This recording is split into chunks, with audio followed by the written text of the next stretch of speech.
soy el doctor Jaime Martínez Urtaza, soy profesor del Departamento de Genética y Microbiología de la Universidad Autónoma de Barcelona, en España.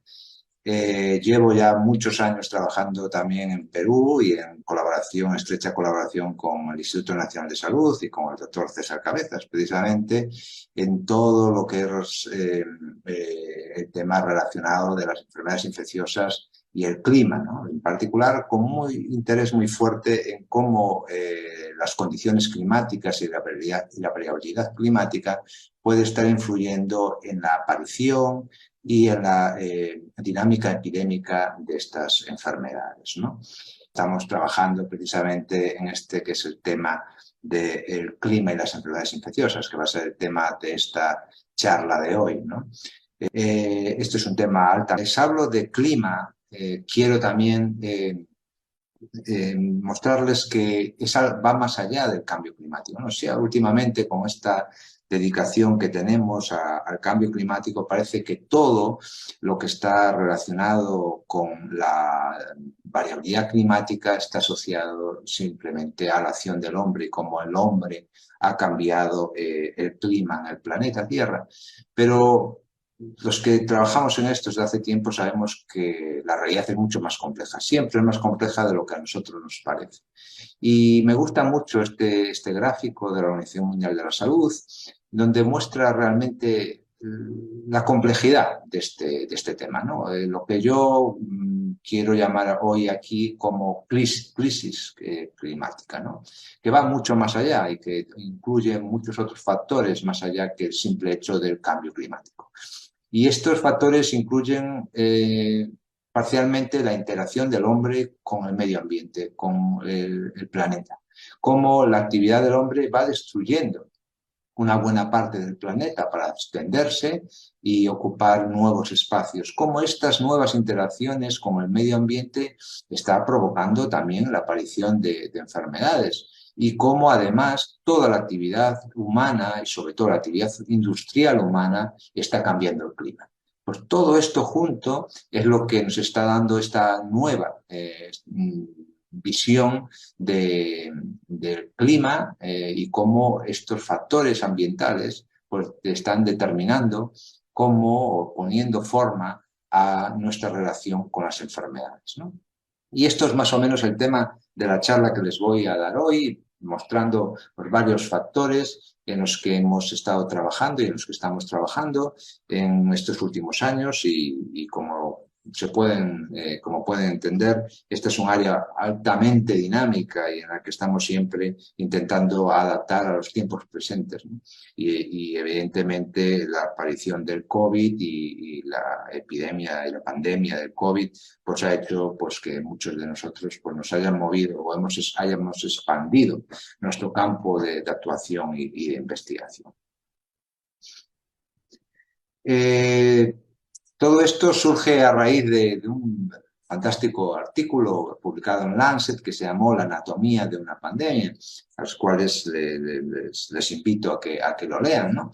Donde mostraba precisamente la complejidad, ¿no? Que más o menos intentamos aquí visualizar en esta imagen, cómo la interacción de los animales salvajes, el hombre, su actividad industrial, la higiene, los alimentos, los animales domésticos y la producción animal, cómo todo esto combinado nos ha llevado hacia donde estamos, ¿no?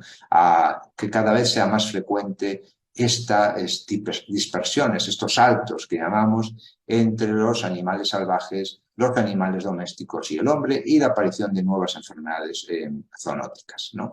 Este es el complejo que vamos a analizar aquí hoy. Difícil, complejo, difícil contexto ecológico, pero vamos a ir intentando dar ciertas señales y aclaraciones para guiarles a ustedes a lo largo de este proceso. Primero de todo, y sobre todo pensando en la gente más joven, voy a centrar mis primeras imágenes en mostrar la dimensidad y la magnitud del cambio climático, ¿no? Algo que ya a día de hoy ya casi nadie puede cuestionar, ¿no? Para los que llevamos muchos años trabajando en temas del cambio climático, podemos recordar fácilmente cómo hace 15 o 20 años era casi imposible, se hacía muy difícil publicar un artículo en este campo porque se decía que no había suficientes evidencias en aquel momento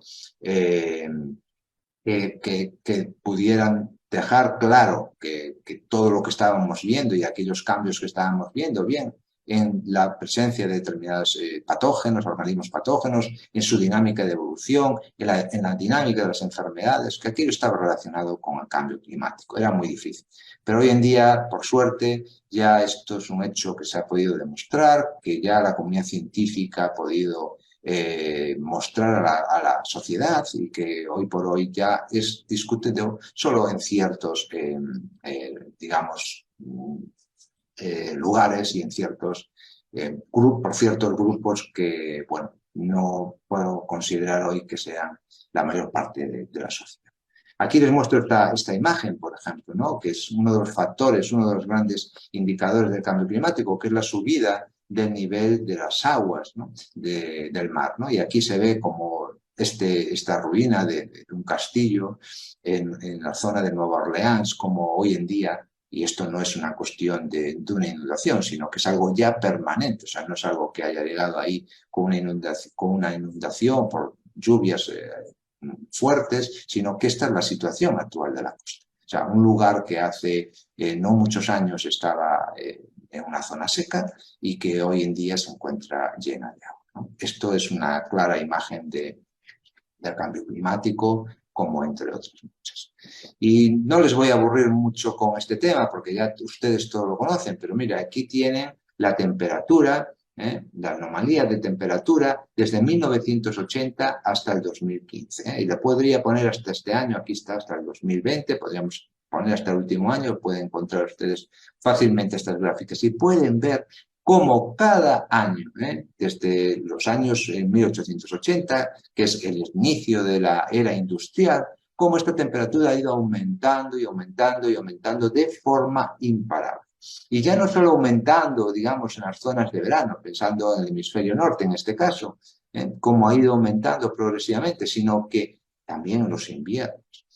Fíjense cuál es la temperatura de un invierno en la actualidad y cuál era la temperatura de un invierno de hace pues 150 años, ¿no? O sea que este cambio ha sido de una manera, de una forma dramática y de una forma rapidísima. Y que les quiero comentar a ustedes que para muchos que son especialistas en enfermedades de transmisión, por ejemplo, por vectores, que muchas veces el gran factor que va a provocar el cambio en la dinámica digamos, epidémica de estas enfermedades no está en estas temperaturas altas en los periodos más favorables. Precisamente está en la subida de temperatura en estos periodos desfavorables.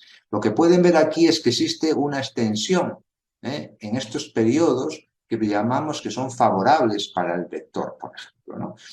Antes, en determinadas zonas, por ejemplo, solo eran favorables pues digamos, de un mes, 2 meses para la supervivencia de un determinado mosquito, por ejemplo, y cómo ahora se ha ido expandiendo estos periodos a 4 o 5 meses, con lo cual en una zona como aquí, en Cataluña, en España, pueden encontrar pues mosquitos durante todo el año. Ya el invierno no lo suficientemente frío como para que el mosquito paralice y siga con su ciclo de vida, ¿no? Y esta es una constante que estamos viendo cada vez más frecuente. Bueno, este es un vídeo que muestra más o menos lo mismo. Como pueden ver, desde los años 1850, que empieza la era que se considera que empieza la era industrial, cómo ha ido aumentando cada año esta situación y cómo el calentamiento se ha hecho manifiesto, ¿no? Estamos llegando a los años 2000, fíjense, y cómo se iba a hacer. Y si pusiéramos hoy en día, le digo, cada año batimos un récord. Este es el drama de la situación, ¿no? Es que cada año la temperatura sigue subiendo y los impactos de esta temperatura que sigue subiendo se siguen magnificando, ¿no? Cada año es todavía peor y peor. Aquí lo pueden ver y esto es para que vean no solo de manera reciente, esta es la situación reciente. Aquí estamos cubriendo los últimos 12.000 años del planeta. y pueden ver cómo ha sido la situación. Evidentemente hubo periodos más calientes y periodos más fríos, por supuesto, pero fíjese dónde estamos ahora, que supera cualquier calentamiento previo. Si nos avanzamos y damos un zoom a esta zona, aquí lo pueden ver perfectamente, ¿no? En los últimos años, cómo pueden ver aquí que sigue subiendo de forma manifiesta. Para que vean ya un solo ejemplo, ¿no? De esto era del año 2019, una anomalía que ya no estamos hablando de 0,5, ya no estamos hablando de 1 grado, son anomalías que superan claramente los 2 grados y medio, ¿no? Aquí, por ejemplo, una de las múltiples olas de calor.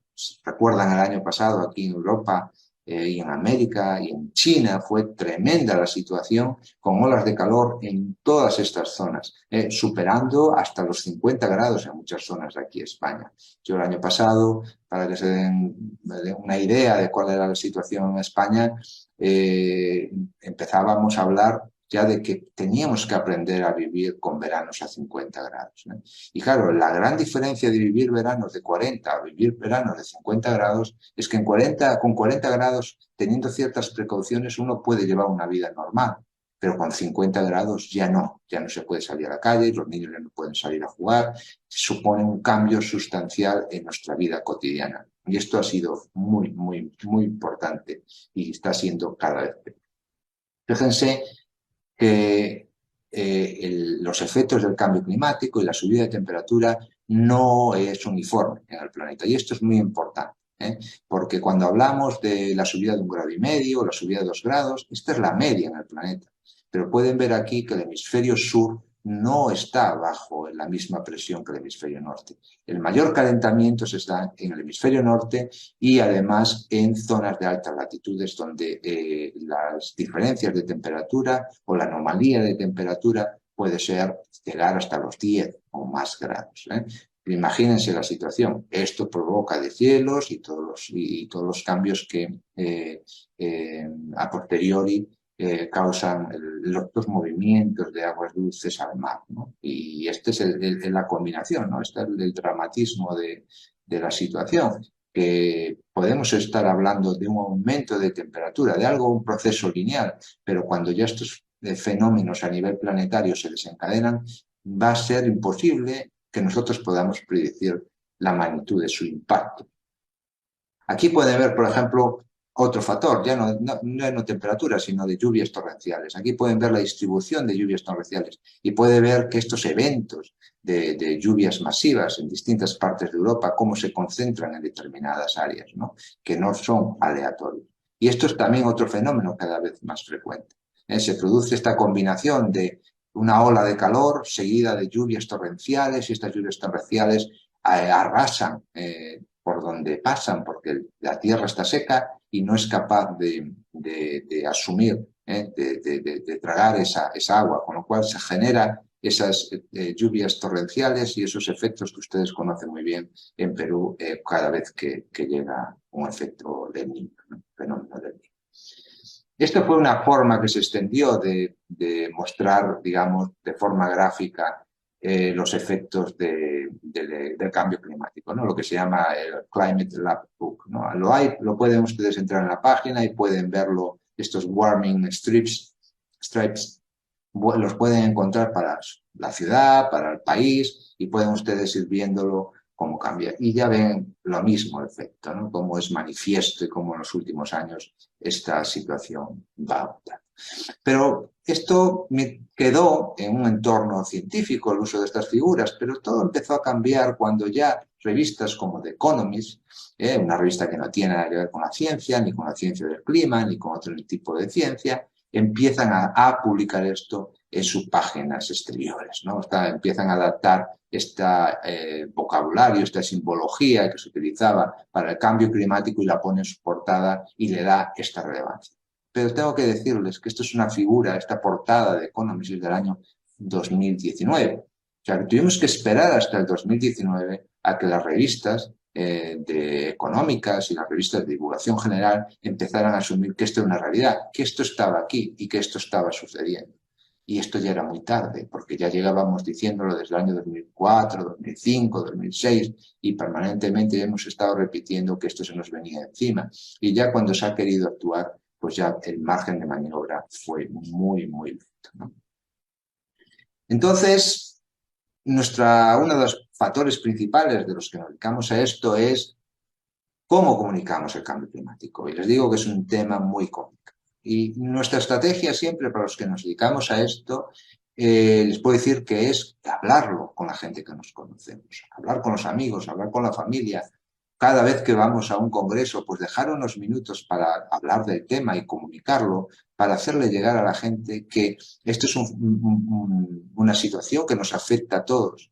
Y es una situación que solo la podemos cambiar con la participación de todos, a todos los niveles, pues implicando a los políticos que dirigen los gobiernos, presionando y ejerciendo presión sobre los políticos y a nuestro día a día, cambiando nuestros hábitos. O sea que tenemos que cambiar la situación a todas las escalas, ¿no? Y tenemos que actuar a todas las escalas, pero que depende de nosotros y depende de nuestra vida cotidiana. Y por esto se hace muy difícil, porque pueden ver que de dónde viene el aporte de carbono, de CO2, que está generando este cambio climático. Pues ya pueden ver la situación. La mayor parte de huella de carbono, que como llamamos ahora, proviene de actividades en las cuales nosotros estamos implicados en el día a día. Estamos hablando de transporte, estamos hablando de producción de alimentos, estamos hablando del uso del suelo, cosas que están relacionadas con nuestros hábitos alimenticios, nuestro consumo de alimentos, qué tipo de alimentos consumimos, cómo nos desplazamos. Y aquí, pues todos estos factores que es en nuestro día a día, nuestras decisiones, esto es lo que está influyendo de forma manifiesta en la situación. Aquí tienen un gráfico con mayor detalle donde pueden ver toda esta situación, ¿no? Pero, por ejemplo, aquí para que se queden, fíjense, el 10%, más del 10% proviene del tráfico rodado, el transporte, por ejemplo, ¿eh? Y son que estamos implicados absolutamente todos, porque todos nos movemos. Pero mira, la producción de alimentos, animales, por ejemplo, es un 6,5% y la agricultura pues un 5%. Y así podíamos ir factor por factor y viendo realmente que en la mayor parte de ellos son actividades de nuestro día a día que afectan a nuestros hábitos cotidianos. En cuanto a países, pues fíjense qué cosa más curiosa, ¿no? Que si ustedes fijan todos los países y lo dividen por el número de personas que viven en ese país, empiezan a salir que los países que más se contaminan o que más aportan son países como Qatar, Kuwait, Estados Unidos Árabes, o tienen que moverse hasta aquí para llegar a Australia, Estados Unidos, por ejemplo, ¿no?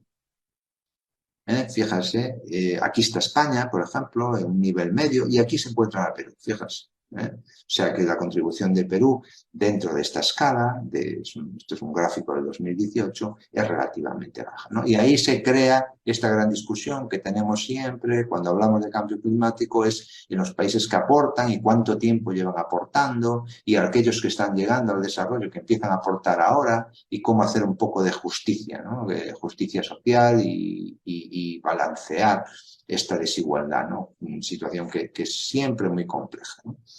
Pero como decía, siempre es muy importante la comunicación del cambio climático y esto es un factor muy relevante. Y esta es la forma en que muchas veces se muestra el mundo, ¿no? Como así como un planeta ardiendo y en este problema. Y yo también soy muy contrario a que se muestre esta escena relacionada con el cambio climático. Evidentemente la situación es preocupante, muy preocupante y hacia donde nos dirigimos pues es a una destrucción del hábitat, a un aumento de los incendios y a una sobreexplotación de muchos de los hábitats. Pero creo que es un poco cansado, ¿no? O sea, estar transmitiendo siempre esta imagen futurista de destrucción. Yo creo que debemos de utilizar una didáctica distinta y hacer que todos los ciudadanos entiendan bien cuál es su participación, qué pueden hacer, cómo podemos contribuir y cómo podemos adaptarnos a vivir a las circunstancias que nos están llegando. Evidentemente, nos vamos a estar viviendo en un planeta 45 grados o 50 grados en muchas zonas, pues tenemos que adaptar. Tenemos que hacer que nuestras ciudades sean más habitables a esas temperaturas. Tenemos que hacer pues, que haya más árboles, que haya más zonas verdes, que haya menos cemento, que haya menos pavimento y factores que ya sabemos por sí que van a inducir que las temperaturas sean todavía más altas de lo que son.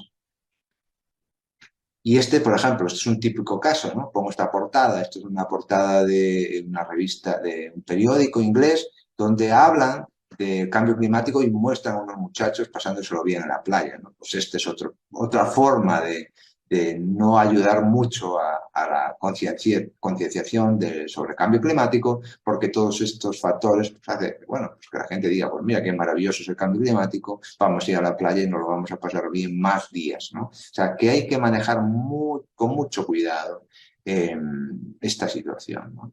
Y que detrás de todo esto hay pues unos factores económicos, ¿no? Unas potencias económicas y unos intereses económicos muy marcados y que sabemos hoy por hoy, ha quedado patente además en varias publicaciones recientes, cómo las industrias de producción de energía y grandes contribuidores de huella de carbono, pues están utilizando los lobbies para poder presionar a los gobiernos para que sean benignos y que no apliquen normativa muy restrictiva, ¿no?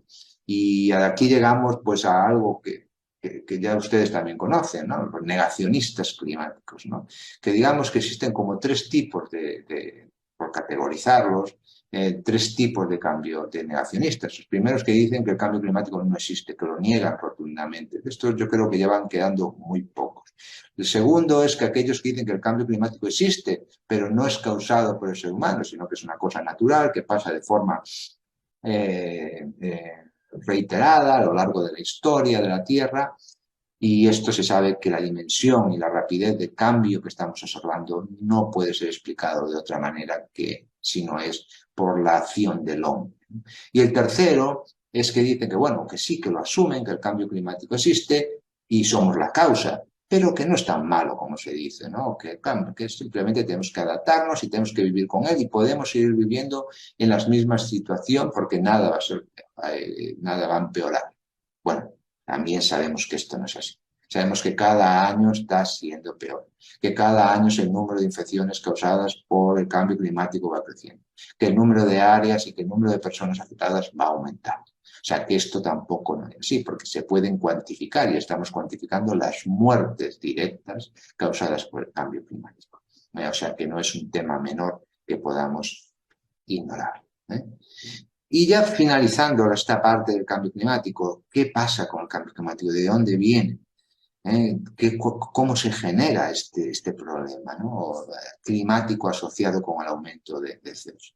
Básicamente, todo está relacionado, ¿no? O mayormente está relacionado con el ciclo. Es dónde está el agua en cada momento. Todos nosotros conocemos de nuestros años escolares, cuando nos daban, explicaban el ciclo del agua en las clases y sabíamos que, bueno, que los océanos se evaporaban, pasaba a la atmósfera, de la atmósfera había la precipitación y de la precipitación volvía a los océanos, ¿no? Todo era así y muy sencillo. Pero ¿cómo está afectando el cambio climático a este ciclo del agua? Bueno, pues aquí, simplemente para darles una idea, ¿dónde está en este ciclo del agua la mayor parte de esta agua? Y ven siempre que está aquí. Este es océano. El océano forma un componente importante. Y aquí tenemos el factor de evaporación y aquí vamos a centrarnos un poco en esta atmósfera, ¿no? ¿Qué pasa en la atmósfera con el cambio climático? Bueno, pues para que se den una idea, que cada aumento de 1 grado de temperatura en la atmósfera se aumenta la capacidad para retener agua en la atmósfera de un 6 al 7%.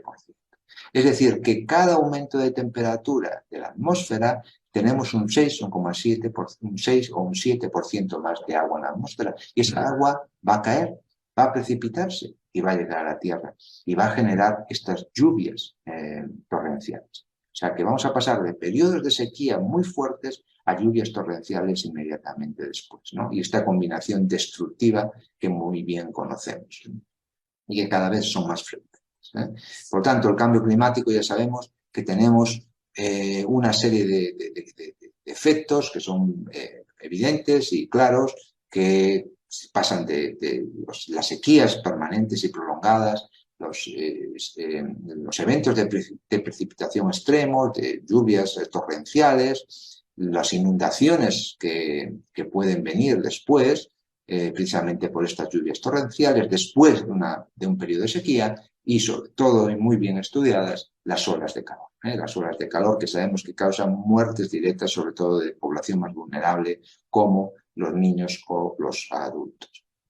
¿Qué pasa cuando no actuamos? Pues aquí lo pueden ver perfectamente.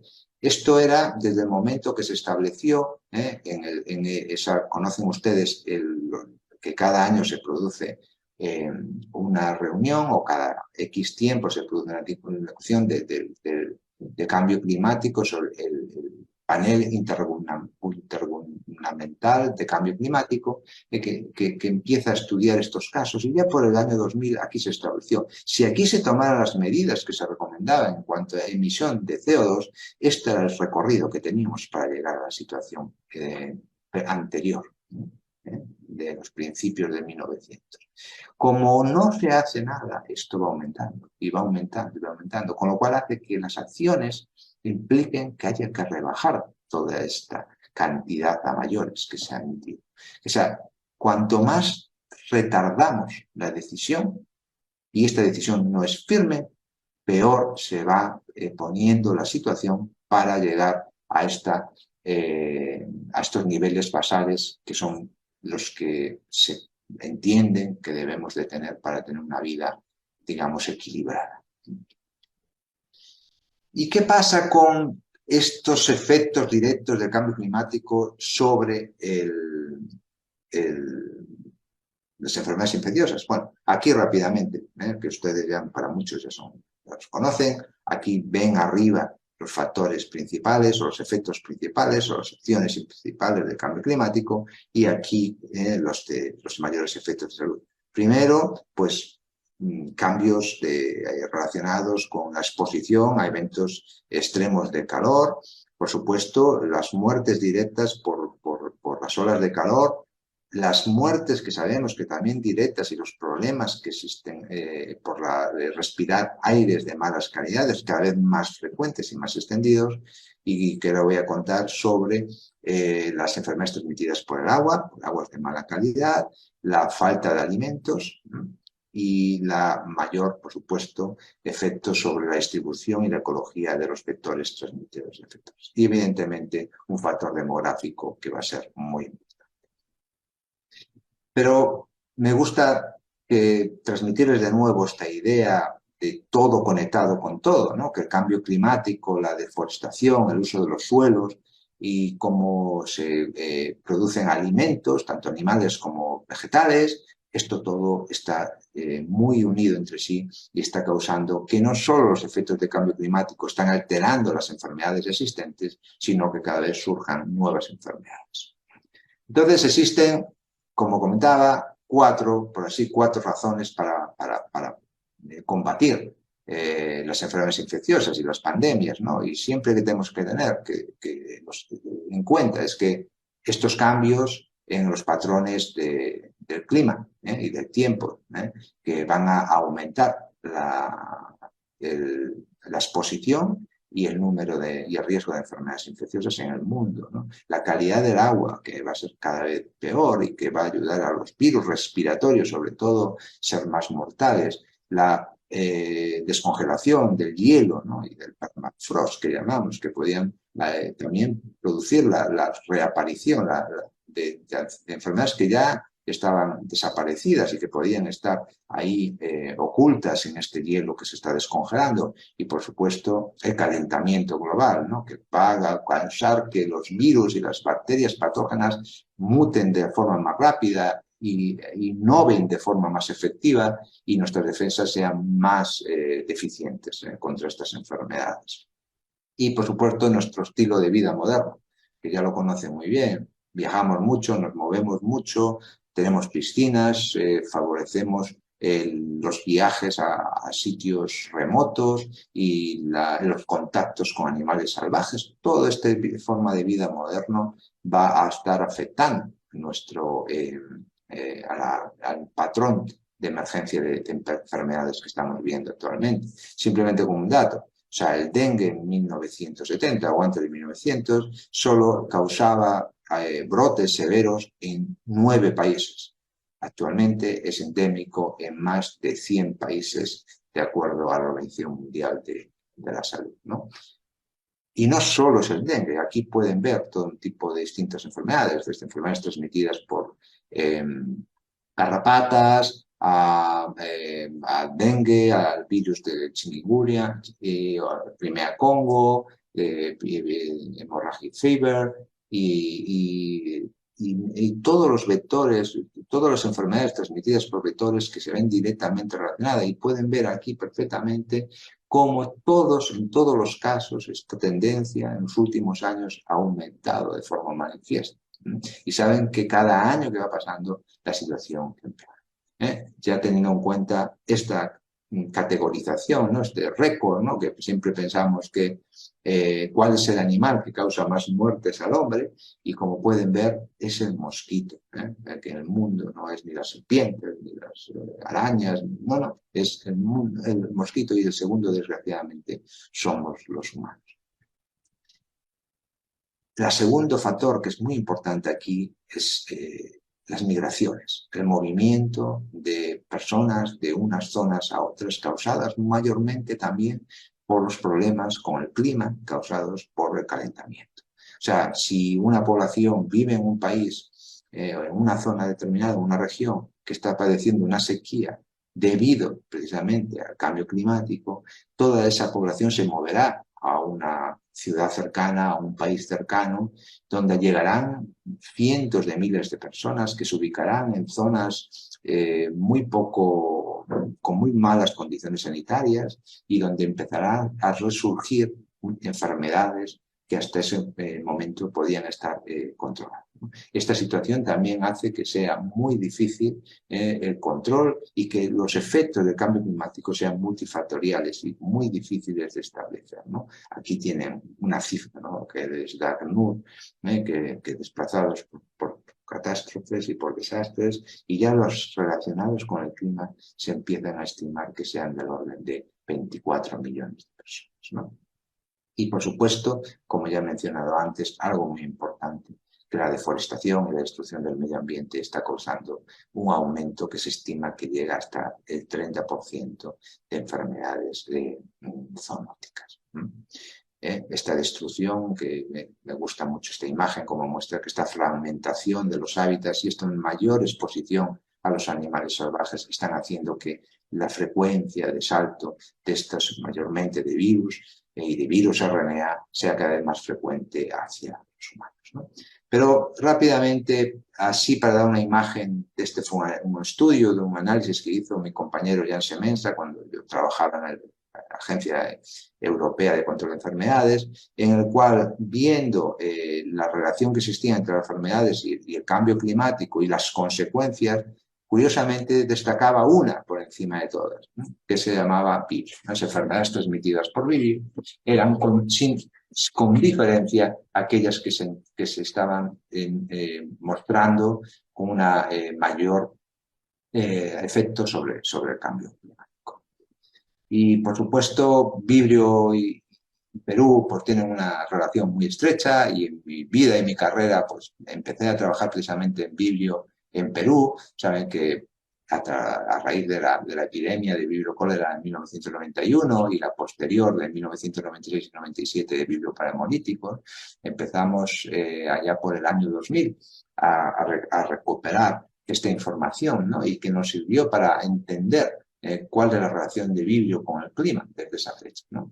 Simplemente por introducir el tema, y hablando de Vibrio, saben que Vibrio tiene 3 manifestaciones clínicas mayor importantes, ¿no? Una de ellas es la infección de las pieles, que causa esta destrucción de la piel, es decir, come carne, que le llaman en algunos sitios, que puede causar la destrucción y la pérdida de miembros y la muerte, con una fatalidad, por ejemplo, para Vibrio vulnificus de hasta el 25%, ¿no? De los casos, ¿no? El más conocido pues, es las gastroenteritis, desde más severa del cólera, causada por vibrio cólera, hasta la más liviana, que es la causada de la gastroenteritis típica, de consumo de mariscos, que suele estar causada mayormente por vibrio parahemolíticos, ¿no? Y finalmente una variante, pues digamos, un poco especial, que es lo que se llama una intoxicación de la sangre, que se está asociada con vibrio vulníficos, en particular en Estados Unidos, ¿no? No se sabe muy bien por qué. Está tan restringida geográficamente, pero en Estados Unidos sabemos que las infecciones de virus vulníficos que acaban en una septicemia acaban con una tasa de muerte del 50%, ¿no? No son muchos casos, por suerte, son 100 al año, pero sí que la situación cuando esto ocurre suele ser muy, muy, muy seria, ¿no? Y pueden ver aquí también cómo ha aumentado el número de casos de vibrio. O sea, si comparan con otros patógenos transmitidos por alimentos, van a comprobar cómo ha ido aumentando. El único, si normalizan, si tenemos una tasa relativa o normalizada, ven que el resto más o menos se mantiene estable, por ejemplo, salmonella, o hasta descienden, pero vibrio es el único patógeno que sigue aumentando cada año el número de casos. Y ahí fue nuestra combinación, ¿no? Esta situación con vibrio, este aumento, surgió el interés de por qué, y por qué vibrio aumenta y mientras los demás siguen estables, ¿no? En países como Estados Unidos. Bueno, simplemente para darles una idea de cómo es el ciclo de vida de vibrio cólera es igualmente válido para cualquier otro vibrio. Saben que tiene un ciclo de vida muy complejo que incluye distintas fases que puede vivir en el medio ambiente, en distintos reservorios y puede, evidentemente, causar infecciones en el hombre y estar como hospedador de este patógeno también, ¿no? En el medio ambiente se puede encontrar en el agua dulce en el caso del vibrio cólera, o en el agua salada para el resto de los vibrios, o bien pegado a la superficie de determinados organismos, típicamente zooplancton. Y también es importante, cuando estamos hablando de un patógeno mayormente marino que vive en el mar, es que saber hacia dónde va este calor, ¿no? Este calor que genera el cambio climático, ¿dónde va mayormente? Y lo pueden ver aquí, más del 90% del calor que genera el cambio climático va a los océanos. Entonces, si vibrio está en los océanos y los océanos se están calentando, vamos a esperar que en el futuro haya más infecciones, como es lo que estábamos viendo en aquella gráfica que les mostraba del CF. Y justamente por eso, esta combinación de una bajada de salinidad, porque vibrio tiene una preferencia ecológica por áreas de baja salinidad y temperaturas, y buenas temperaturas, pues si ustedes combinan estos dos factores se va a encontrar la tormenta perfecta. O sea, por una parte tenemos los eventos de lluvia extremos causados por el cambio climático y el calentamiento causado por la subida de temperaturas. Y estos son los dos factores precisamente que van a traer, que van a hacer que estas explosiones, estos blooms de vibrio se provoquen en la costa y que el número de infecciones vaya aumentando de forma clara. Para daros una idea, esta era la situación epidemiológica de vibrio parahemolíticos en el año 1996 y esta era la situación pues como 10 años más tarde. Cómo vibrio parahemolíticos y sus infecciones y sus brotes de infección iban extendiéndose por todo el mundo de forma manifiesta, ¿no? Y curiosamente fue en Perú donde empezamos a estudiar y a entender un poco esta expansión, trabajando con una variante de vibrio parahemolítico, el clon pandémico. Este clon pandémico de vibrio parahemolítico surge en la India y en todo el sureste asiático, se mantiene durante 1996-1997 hasta que aparece en el norte de Chile, en Antofagasta, en un brote muy largo. En Antofagasta donde no había ninguna historia de brotes asociados a vibrio parahemolítico. De ahí surge nuestro interés y dijimos, bueno, y si ha surgido esto en noviembre de 1997 en Antofagasta, ¿qué pasa en Chile? ¿No? Y en colaboración con el Instituto Nacional de Salud y Cuatro Cabezas y un estudiante entonces de maestría, que hoy en día es el doctor Ronnie Gavilán, que trabaja también en el Instituto Nacional de Salud, pues empezamos a montar un pequeño equipo para empezar a evaluar esta situación.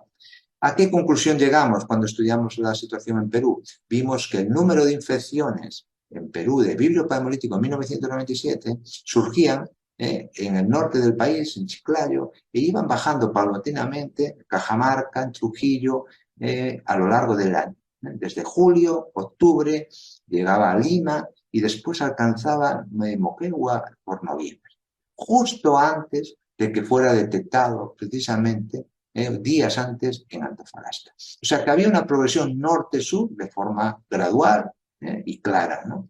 ¿Y qué pasa? Que cuando la comparamos con lo que se había publicado, porque había publicado el grupo del doctor Sies y Ana Gil en Perú, veíamos que el patrón seguía siendo el mismo. Ellos para vibrio cólera reportaron precisamente que había una secuencia desde enero del 91 bajando desde octubre 90 y en la misma dirección.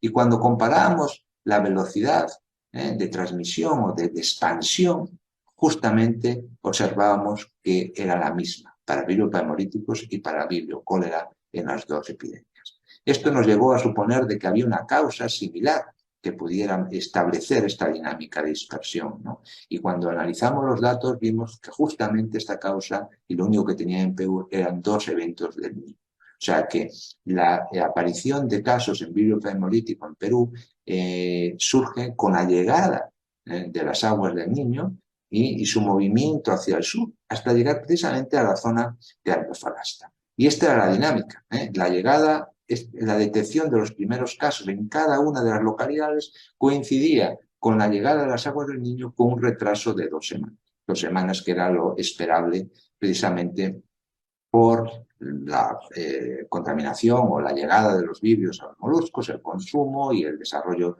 de toda la enfermedad hasta que la detectada y diagnosticada, ¿no? Pues esto coincidía exactamente con la situación que había sido observada para vibrio cólera entre 1990 y 90, ¿no?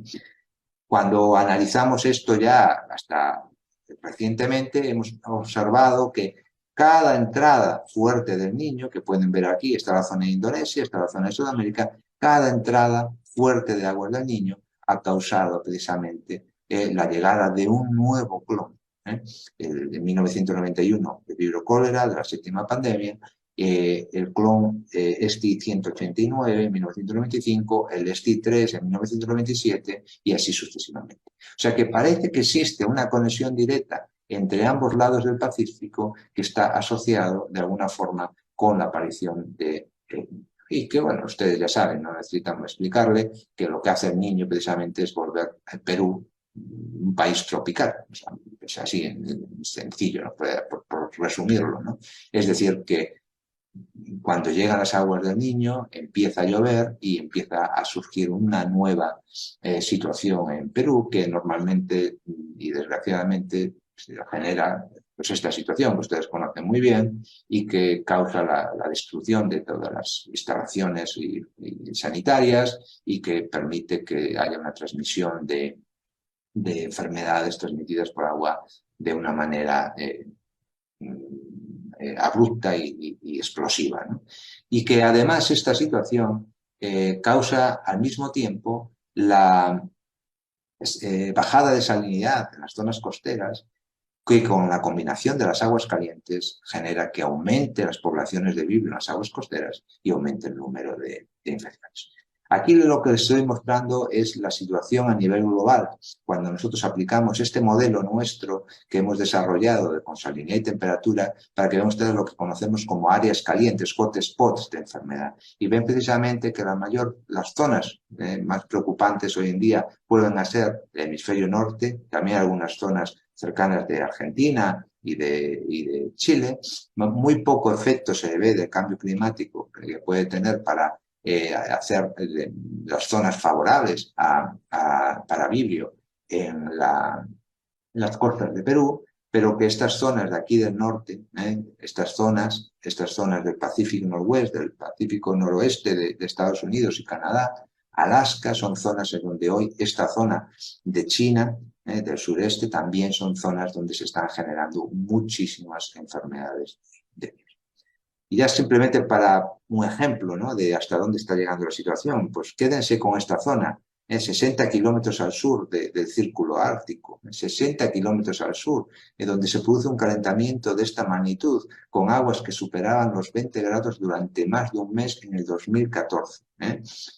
Aquí, fíjense, aguas por encima de 22 grados en esta zona, casi en el círculo ártico, en este año, que causó evidentemente una situación y la aparición de un número importante de infecciones de bioparasíticos en el área. Fíjense en cómo está esta zona en el invierno y cómo está en verano, ¿no? Fíjense, esta es una persona que va caminando por esa zona donde se detectaron estos casos de vibrio, para que vean ustedes la magnitud y hasta dónde llega la situación. Pero bueno, quiero decirles también, como les comentaba antes, que hace 15 años o 16 años era muy difícil publicar estos datos de cambio climático y enfermedades infecciosas, sobre todo de enfermedades transmitidas por vectores o transmitidas por el agua, pero en los últimos años ya se ha visto como las grandes revistas médicas, en particular el New England Journal of Medicine o Lancet, y ya estaban lanzando iniciativas para introducir esta variante de cambio climático para explicar la dinámica epidémica de muchas enfermedades, ¿no? Y en particular les voy a hablar de una iniciativa en la cual estoy involucrado desde hace muchos años, que esta iniciativa, fantástica iniciativa del Lancet, que es el Lancet Countdown, que todos los años, a través de un número creciente cada año de expertos, generamos un informe donde vemos cómo el cambio climático ha impactado durante ese año una serie de indicadores de salud. Y le digo indicadores de salud porque no solo son enfermedades infecciosas. Si ustedes van a la revista y al artículo van a encontrar que va más allá de las enfermedades infecciosas y que incluye, por supuesto, otros indicadores de salud. Por ejemplo, cómo resiste el sistema sanitario de ese país a los nuevos cambios climáticos. Cómo económicamente se está actuando para paliar estos impactos del cambio climático. Olas de calor, enfermedades infecciosas, por supuesto, y como actividad deportiva y otras actividades que cada vez son más frecuentes, pues o el acceso a alimento, cómo está todo ello, todos aquellos indicadores que pueden estar de una manera directa o indirectamente relacionados con la salud, se ven afectados por el clima. Y les invito además a visitar la página del cambio de Lancet Countdown, donde pueden encontrar muchísimos datos, donde pueden bajarse el informe y analizarlo con situación. También decirle que hoy en día los compañeros de Perú lideran la iniciativa del Lancet Countdown en Latinoamérica, con una sede ahí, y que también se hacen informes regionales, y que existe un informe regional para Latinoamérica, para Sudamérica, otro para Europa, para China y para distintas regiones del mundo, con su web dedicada, con sus datos y con sus informes ya más a nivel local, que también les invito a visitar, por supuesto. Y ahí pueden encontrar todo tipo de datos, como por ejemplo este tipo de mapas sobre la adecuación del clima para la transmisión de dengue durante el año en análisis, ¿no? Aquí se puede ver, por ejemplo, los cambios observados desde 1950 hasta el día de hoy, y se pueden ver qué países están con una presión más fuerte en la transmisión. Y así para todo. Este, por ejemplo, es para Vibrio, donde pueden ver cómo en la latitud norte está aumentando este riesgo de Vibrio, mientras que en el hemisferio sur se mantiene bastante estable, ¿no? Y así sucesivamente. Y ya para finalizar, comentarles un poco de hacia dónde vamos, ¿no? Estos años para mí han sido pues de muchos cambios, ya a nivel de trabajo. Yo trabajaba en el Reino Unido, me he vuelto a España y estoy trabajando aquí. Estamos desarrollando toda una nueva serie de herramientas, ¿no? Y esta es un trabajo de una estudiante de doctorado que está haciendo en estos